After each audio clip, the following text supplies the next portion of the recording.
Wow, so Donald Trump is having an absolute meltdown today as he got some terrible news from Jerome Powell. Jerome Powell's basically like, yo, this Trump economy is absolutely awful. We got to talk about it. And Trump, of course, what does he do? He tweets out really mean tweets. Oh, I hate you. I hate you. I hate Taylor Swift. I hate Jerome Powell. Tariffs for everybody, right? That's what Trump's strategy tends to be.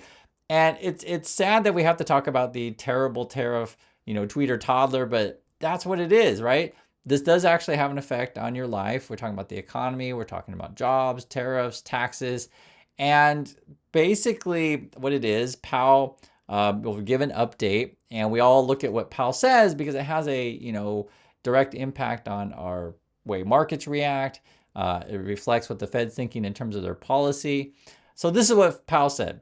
He said, with the policy in restrictive territory, the baseline outlook and the shifting balance of risks may warrant adjusting our policy stance. Okay, so let me put it in the most simplest terms, because Powell, he tries to be neutral as he can and be polite about stuff, but in the most simplest terms, Powell's basically coming out and saying, okay, the economy is in the crapper. Trump is creating a lot of this crap. Trump keeps dumping up more crap, and we're thinking about cutting rates because of said crap.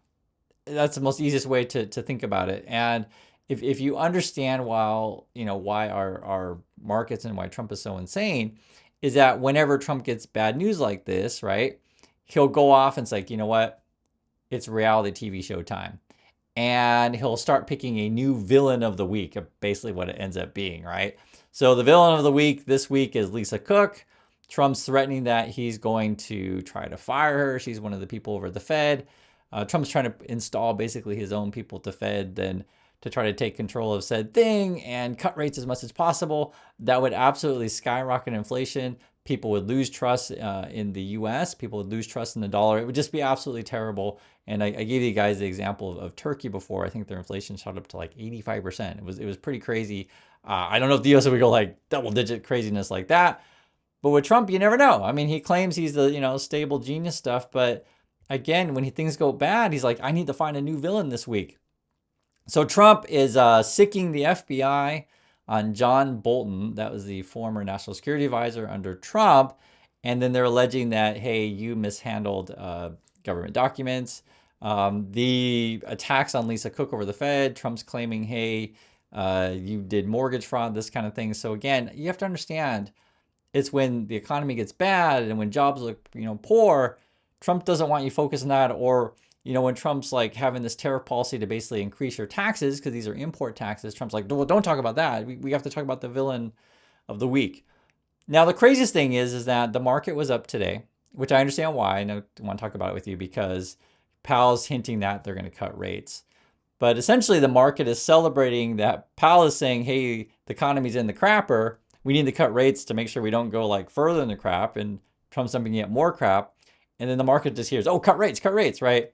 But you have to understand the other component of it. If things really do get bad and employers start laying off employees in mass and you have, unemployment skyrocket, and if you have Trump wants to do his policy, which is take over the Fed kind of stuff, I mean, you guys see the real problem here, right? So I'll just say this, I understand why the market's going up today, but I think there is some real disconnect what Federal Powell said.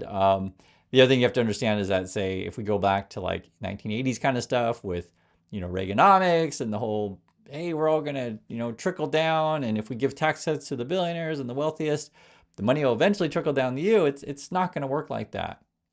And you end up having, greater disparity between rich and poor. That's essentially what we're looking at. And a lot of the stuff that Fed Powell was saying today was basically corroborates that.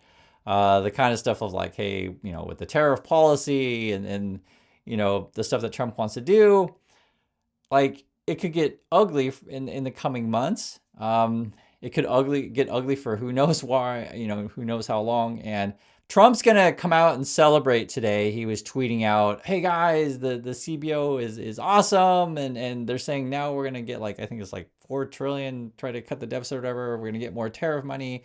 I saw that maybe in 2025 they're saying, hey, we might get 200 billion in more tariff money. But you have to understand when we talk about all this stuff, and I just try my best to condense it all for you guys, is the CBO new estimate doesn't take into account that if, because of Trump's tariffs, the economy slows, right, and people lose their jobs, like there's that whole other issue where like you could just have massive recession and even worse.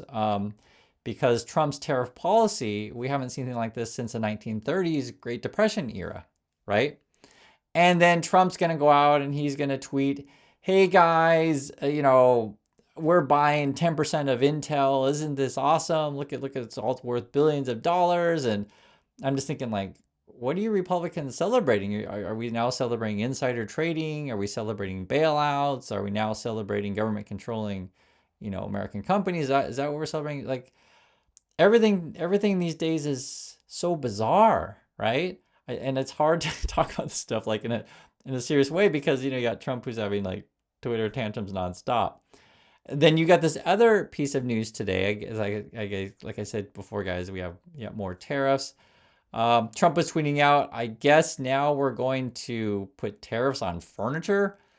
According to Trump, that is the next big national emergency. Guys, it's furniture. Oh my God, we're having like these crazy furniture situation, and we don't want you importing furniture. We're gonna tax, imports on furniture, and it's like okay, and at this stage of the game, I wouldn't be shocked if like suddenly it's like Trump's like, hey, we're gonna put import taxes on toilet paper because the economy is crap. I'm dumping more crap on you, and there's like this massive demand of toilet paper, and oh my God, make sure you buy American toilet paper. I don't know, and how do you talk about any of this stuff? Like seriously, we're putting tariffs on furniture now. He's gonna point out that maybe it's gonna benefit, was it North Carolina, South Carolina, or Michigan? That's according to Trump, but I'll let you guys be the judge of that. I don't track the furniture industry. And if everyone wants to get working in the furniture industry, it's just the stuff that he does on a daily basis. Honestly, sometimes it just feels like totally random, and it just feels like, okay, how can I put more money into my pocket? Like you guys know this. He's got his crypto thing. He's trying to build a ballroom or whatever. And then how can I get people not talking about that stuff and talking about something else? And so that's why you do these like crazy attacks and whatever he's trying to do. My main concern, though, honestly, in the current environment that we're in, I am concerned about people in their jobs. Like I was seeing that, if you look at possible costs, and it's hard to predict these things going forward, but just in general, like the tariff cost could be like $1,300 on the average American family, which is pretty significant, right? And then we just talked about before, the CBO came out with estimates that saying the poorest Americans, basically the bottom 10% of the income scale, will lose like $1,200 a year net, which is significant. And then like if you go to the top of the scale, like the average is like benefit of 13,000. And so what's so frustrating about this stuff, when Vance gave that speech yesterday and he was like, hey, but you can all work overtime and you're gonna get so awesome, no tax on tips kind of stuff. It's just like, that's how they think of you. And I mentioned before in the prior video, we really should change the discussion to be like, hey, how can we make it so healthcare is affordable for people? Because that's worth way more for you, right? Than say the tax on tips kind of thing. Because like, what if you don't have a job? You're not getting any income anyway. And then what if the economy slows and no one's giving you any tips, right? And I know these days in USA, people all complain about the whole tip situation. It can be just really irritating, especially like if you're just picking up the food and they kind of expect you to tip even though you're not even staying there. You guys know this kind of culture in USA, or in the situation of like people were saying regarding the tip thing. I think it's only like a 2-year thing. It's temporary, whereas the tax cuts for the billionaires is more permanent. And from the Trump people's point of view, and this is sort of a trick that Republicans do all the time, they just want you to think about taxes in income. But if you understand how taxes work, many of the wealthy class, so for example, Elon Musk, they can structure their whole financial stuff so they don't have any income, right? So basically he can like say, hey, over at Tesla, I'm going to, get Tesla options and Tesla stock. and then I'm going to borrow money based on those assets, and that's how I get my money, is basically from, lines of credit and loans. And so then I don't pay income tax because I don't technically have an income. And you'll see, Tesla people be like, oh, Elon's so awesome, he doesn't take an income from Tesla, he's so awesome, he doesn't care about the money. It's like, no, he's just gaming the system. And a lot of people, wealthy, really, really wealthy individuals will do that. They'll put money in other, countries, or they'll buy art and pass the money around that way, and any number of ways to do tax shelter stuff. And when you have an army of accountants, you can do that. Because the thing I want you to be thinking about is not only just about taxing income, but you have to think about how do we tax wealth.